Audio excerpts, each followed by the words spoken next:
Marilyn Manson is joining us tonight. Starting with the album Portrait of an American Family, Manson has seared his music and image into America's collective memory for over a decade. With his artwork, a new album, Eat Me, Drink Me, and a future film project based on the life of Lewis Carroll, Marilyn Manson is once again ready to show conservative America what it doesn't want to see. Marilyn, thanks for arriving here and showing aggressive up. intro. Right on. Pretty good, right? Yeah. You were releasing the album Eat Me, Drink Me, and it's the first record in 4 years. Were you off music for a while?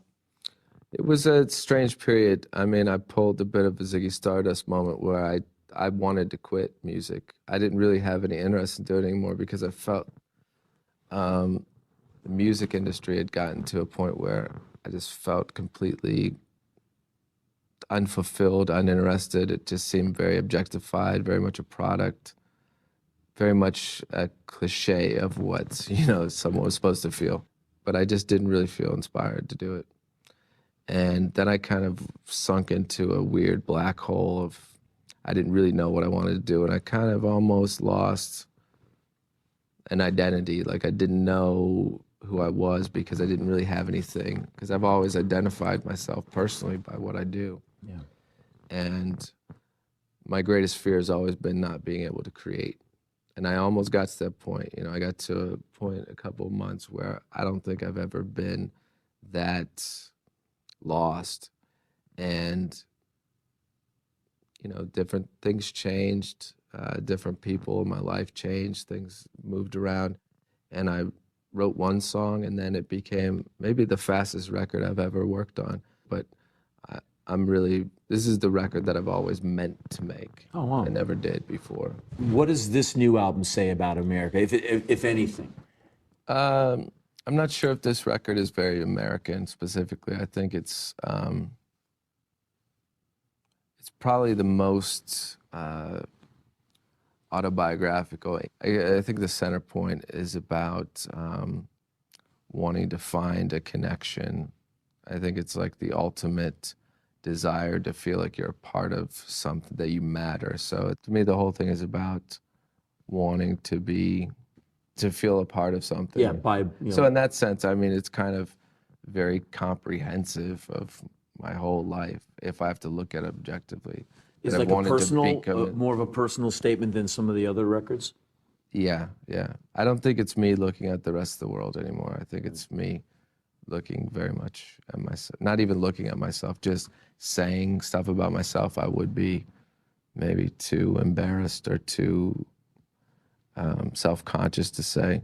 But I think it will really take people back a step, and is very rock and roll. I think it's very untechnological. It sounds very back to music. With all the exposure you get, there's the good, which I'm sure is really good, but I'm sure the negative part of it is gonna be really hard. I mean, I've never seen any musician who just gets the firewall like you do. Yeah. So what's that like?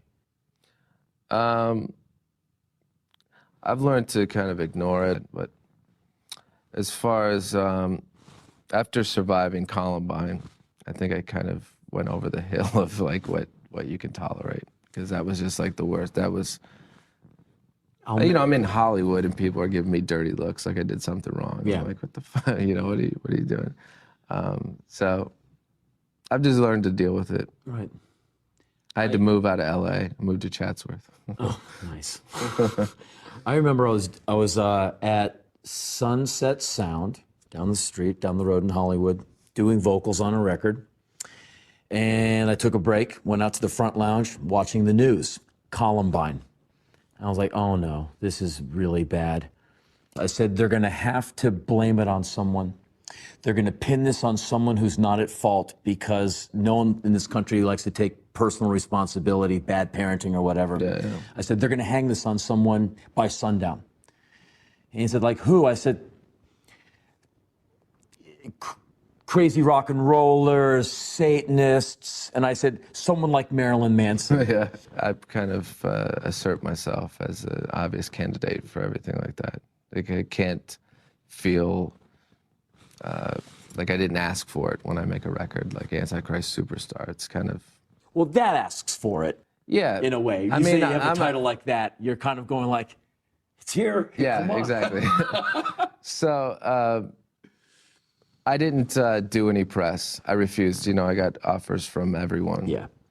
And then when Michael Moore interviewed me, it doesn't really show it in Bowling for Columbine, but I had been, I came back to Denver for the first time since then, and I was playing on Ozfest at Mile High Stadium. Right.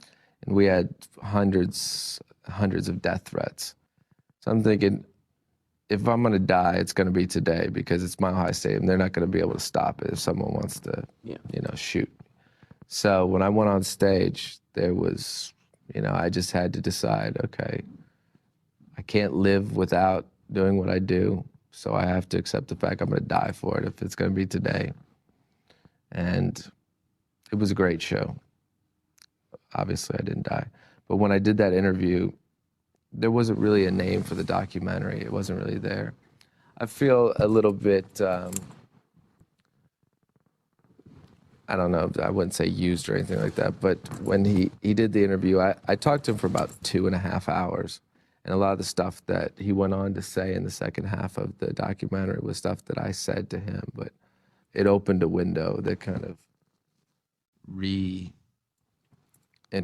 me to the world in a way that people hadn't really understood me before. You know, if I got paid for every time someone came up to me in an airport or anywhere saying, I saw you in Bowling for Columbine, the most common thing I get is, I didn't know you were so intelligent. Like, I didn't know you were so fucking stupid, but I don't know you, you know? So, but, you know, it's a backhanded compliment, but... The documentary at least asked a really important question, like, what's our problem with gun homicide in this country? Right.